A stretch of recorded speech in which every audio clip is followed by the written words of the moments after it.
Salut à tous les cracks du football anglais, vous êtes sur All-in PL et aujourd'hui c'est mes pronos du vendredi. On va pronostiquer donc 3 matchs de cette 5e journée de Premier League, notamment Liverpool-Everton, Manchester United-Chelsea et Arsenal-Manchester City.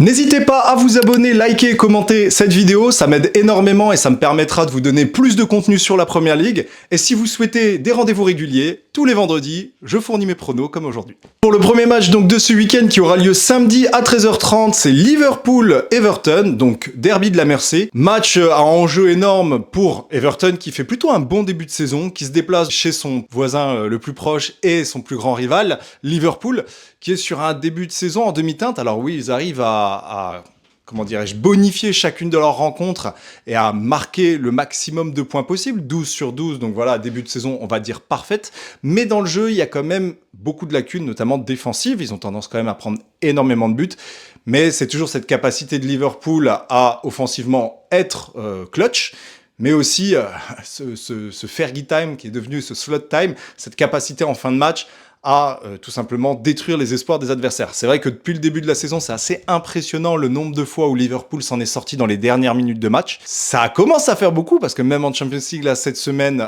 face à l'Atlético, ils ont réussi dans les dernières minutes, avec une tête de Van Dijk, à revenir au score et à gagner 3-2. Ce Liverpool-là, mentalement, c'est quelque chose. Voilà. Ils savent qu'ils sont forts dans ces derniers instants. Ils arrivent à presser sans relâche. C'est assez déroutant pour l'adversaire qui est tout simplement acculé devant sa défense pendant au moins les 10-20 dernières minutes de match. Donc ils arrivent toujours à débrider la chose. Jusqu'à maintenant, c'est arrivé dans les dernières minutes. Mais bon, au bout d'un moment, il va falloir que ça s'arrête. De l'autre côté, on a Everton qui fait un magnifique début de saison. Avec un Jack Grealish qui est absolument au top de sa forme pour ce début de saison. Il a déjà enchaîné 4 passes décisives en 4 matchs. Il est excellent dans la dernière passe. Il se trouve excessivement bien avec Iliman Ndiaye sur le côté gauche. Voilà, la combinaison des deux est excellente depuis ce début de saison. Ils sont au top de leur forme, ils arrivent à enchaîner les matchs à haute performance. C'est juste que ça a été un petit peu compliqué offensivement face à Aston Villa lors du dernier match, mais les 2 matchs précédents, que ce soit face à Wolverhampton ou face à Brighton, c'était d'excellents matchs. Mais voilà, ils vont arriver face au grand Liverpool, champion actuellement d'Angleterre, à Anfield. Voilà, on sait que c'est un déplacement toujours compliqué pour n'importe quelle équipe. On sait qu'en plus, entre Liverpool et Everton, il y a quand même un passif assez impressionnant. Everton a beaucoup de mal sur les derniers matchs à Anfield. Sur les 10 derniers matchs que les deux ont joués, il y a eu 5 victoires pour Liverpool, 3 nuls et 2 victoires pour Everton. La dernière victoire pour Everton à Anfield en Premier League remonte à 2021 quand même, ça commence à faire longtemps. Lors des, je crois, 4 dernières rencontres à Anfield, c'est que des clean sheets du côté de Liverpool. Mais on sait que le Liverpool de cette saison prend beaucoup plus de buts. Par rapport aux saisons précédentes, en tout cas, ils ont déjà pris un nombre incalculable de buts. Pour si peu de matchs, je crois qu'à 4 matchs, c'est quelque chose comme 6 ou 7 buts encaissés, ce qui est énorme, mais ils arrivent toujours à s'en sortir à la dernière minute. Maintenant, à voir le déroulé du match. Je vois de toute façon, évidemment, un Liverpool dominant dans le jeu, mais un Everton en contre qui est capable, grâce à justement Grealish et Iliman Ndiaye, qui ont tout simplement une grosse capacité au moment de la récupération à se projeter vers l'avant. Ça va être, je pense, ce sur quoi Everton va devoir pousser, ça va vraiment être une équipe un petit peu, attaque-défense. On connaît Liverpool qui a tendance quand même à vraiment étouffer l'équipe adverse, mais Everton a justement cette capacité à contrer et à repartir de l'avant assez rapidement depuis leur défense. Ils ont vraiment des joueurs de projection. Maintenant, à voir si la défense va être suffisamment solide. On sait que David Moyes a quand même tendance à savoir parquer le but. Ses équipes ont toujours une bonne capacité à défendre. Maintenant, il va falloir voir si tout simplement la paire Mings-Konsa va marcher face à Isaac qui risque d'être titulaire, au remplacement qui peut arriver avec un Ekitike qui va rentrer, mais surtout avec un Salah qui est de nouveau en jambes. On l'a vu lors du match face à l'Atlético. Voilà, c'est surtout ça qui va être important dans ce match-là, c'est voir si les grands joueurs de Liverpool vont sortir de grands matchs, que ce soit un Salah sur la lignée de son match de cette semaine, et pas sur les derniers matchs de Premier League où il a été invisible. Si Isaac commence à être tout simplement en jambes, je pense qu'on va le voir comme lors du match face à l'Atlético dès le début du match, joint Ekitike encore une fois sur le banc. Gakpo, ça a été un peu difficile cette semaine, mais depuis le début de saison en Premier League, en tout cas, il est plutôt performant. Le gros point d'interrogation, ça va quand même être Wirtz. Voilà, un Wirtz qui a quand même du mal actuellement à s'acclimater au jeu de Liverpool. On le voit, il pêche beaucoup, il a encore beaucoup de mal à trouver ses partenaires dans le jeu, même s'il propose énormément. Si je devais tirer un joueur qui va vraiment être le joker de ce match-là, c'est Mohamed Salah. Si Mohamed Salah nous fait une performance comme il a pu faire cette semaine, je vois évidemment une large victoire de Liverpool. Maintenant, s'il est plus en demi-teinte, avec un Isaac tout nouveau dans l'effectif et un Wirtz qui a encore du mal à s'acclimater, ça peut être compliqué. Je vois une victoire de Liverpool. Voilà, je vois pas Everton rapporter de points forcément de Anfield. Je vois quand même un match assez serré. On sait, voilà, Liverpool actuellement mise énormément sur la fin de match. On voit qu'ils ont tendance à encaisser des buts et qu'en défense, c'est plutôt compliqué. Donc je vois quand même Everton marquer, même si c'est à Anfield. J'imagine un 3-1 pour Liverpool avec, voilà, peut-être 1 ou 2 buts sur ces 3 buts en fin de match. Sinon, le début du match risque d'être un petit peu serré. Liverpool a toujours du mal à bien débuter. On va voir ce que ça donne, mais voilà mon premier pronostic, 3-1 pour Liverpool à Anfield. Deuxième match de ce week-end, Manchester United-Chelsea à Old Trafford. Alors on sait, début de saison très compliqué pour United, comme déjà depuis la saison dernière et puis de nombreuses saisons d'ailleurs. On sait qu'Old Trafford, ce n'est plus la forteresse que ça a pu être il y a 10 ans. Ça devient beaucoup plus facile de gagner chez eux. Ils font en plus un début de saison catastrophique. Mentalement, c'est difficile. Amorim est quasiment sur le départ et on entend parler du fait qu'il ait perdu actuellement son vestiaire. Donc ça risque quand même d'être un petit peu un match couperé encore une fois pour United. On pense tous qu'à un moment, Amorim risque d'être tout simplement viré à n'importe quel moment, à n'importe quelle défaite. Le match face à Chelsea, c'est quand même un match très important pour eux. Beaucoup plus que pour Chelsea, qui quand même fait, certes, un début de saison en demi-teinte, mais beaucoup plus convaincant que Manchester United. La blessure de Cunha, en plus, ne va vraiment pas aider. On sait qu'ils ont déjà énormément de mal offensivement à conclure leur action. On sait qu'ils n'ont pas de difficulté à poser le jeu, à se projeter vers l'avant, mais c'est toujours le problème dans la finition. Sesco a un début de saison très difficile. Mbeumo est plutôt convaincant dans le jeu, mais gros problème à la finition également. Et la paire Ugarte, Fernandez, Casemiro, c'est très compliqué. Là, ce que je vois avec la blessure de Cunha, c'est peut-être un Fernandez plus haut sur le terrain et la paire Ugarte-Casemiro en milieu défensif. Je pense que ce serait la meilleure chose à faire. Je pense pas qu'on va voir ça, malheureusement. Pour ce qui est de Chelsea, qui viennent tout simplement de se faire battre cette semaine par le Bayern. Voilà, gros match du Bayern. Très difficile pour Chelsea sur ce match-là. Après, on connaît, le Bayern à l'Allianz Arena, c'est toujours compliqué. C'est vraiment un match couperé. On a vu quand même de belles choses sur la première mi-temps. Je trouve un Chelsea quand même qui arrive à poser le pied sur le ballon, qui arrive à se projeter vers l'avant, qui arrive tout simplement à déborder sur les côtés, que ce soit avec un Pedro Neto, avec un Estevao. Voilà, c'est deux joueurs qui sont plutôt bons dans tout ce qui est envol sur les ailes. Ils ont vraiment une capacité de vitesse et de dribble assez impressionnante et peuvent délivrer un grand nombre de centres. Maintenant, avec la blessure de Delap, le fait que Joao Pedro joue en pointe, la blessure de Colwill qui oblige Chalobah et Adarabioyo à jouer ensemble comme paire défensive. On a vu que Chalobah a pas fait un très bon match face au Bayern, un but contre son camp. Il est aussi un petit peu coupable sur le but sur penalty de Kane parce qu'il ne vient pas couvrir et il oblige Caicedo à faire une faute. Donc, je vois un Chelsea quand même qui a du mal à retrouver le jeu qu'on a pu le voir mettre en place lors de la Coupe du Monde des clubs, mais qui reste quand même une équipe supérieure à ce United de début de saison. Je vois, malgré le fait que ce soit à United, une défaite de United, sur un score qui peut quand même être violent. Je vois un 3-1 pour Chelsea à l'extérieur, donc ce serait un très gros score pour eux.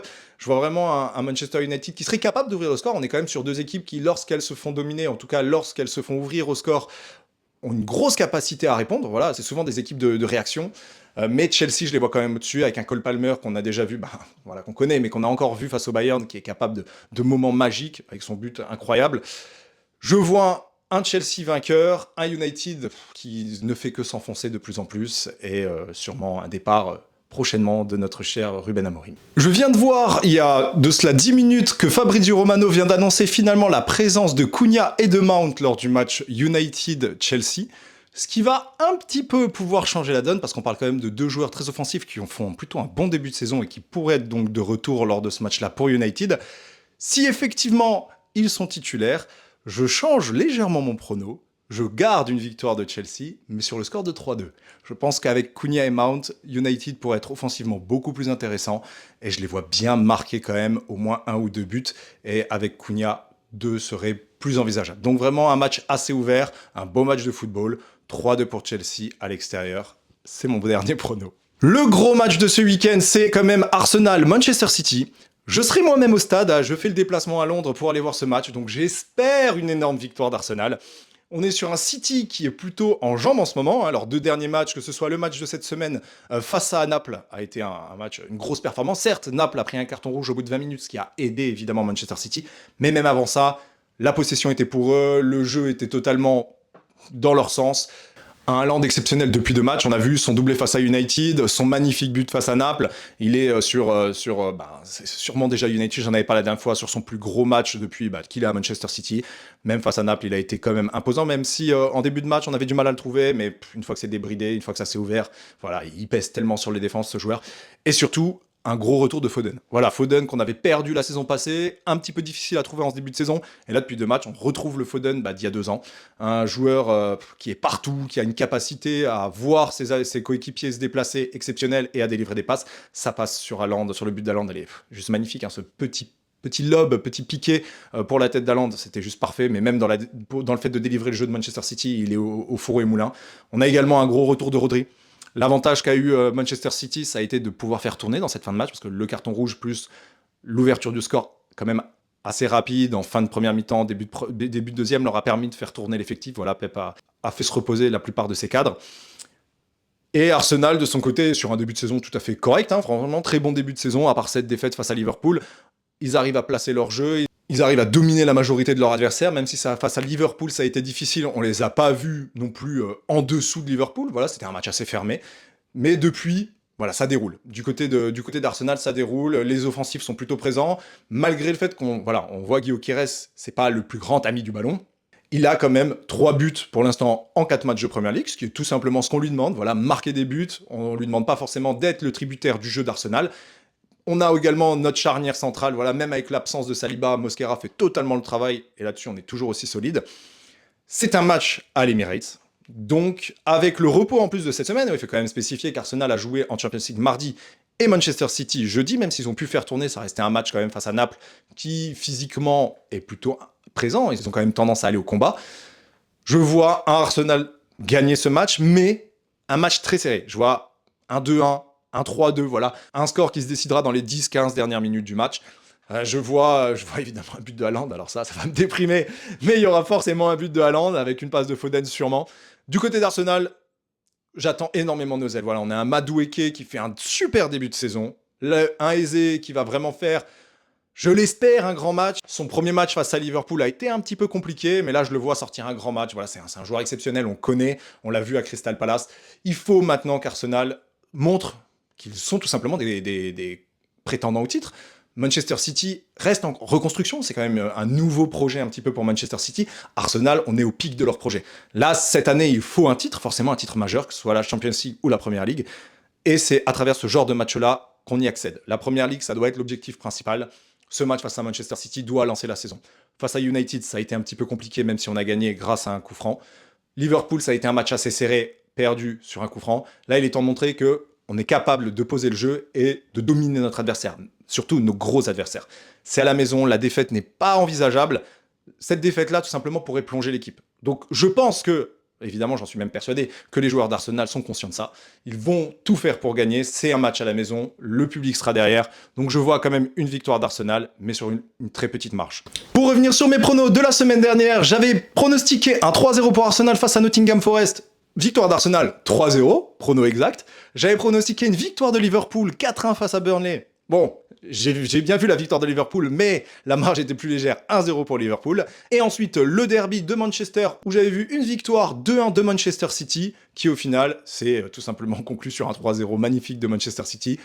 Prono exact sur toute la semaine, dont un avec score exact, celui d'Arsenal.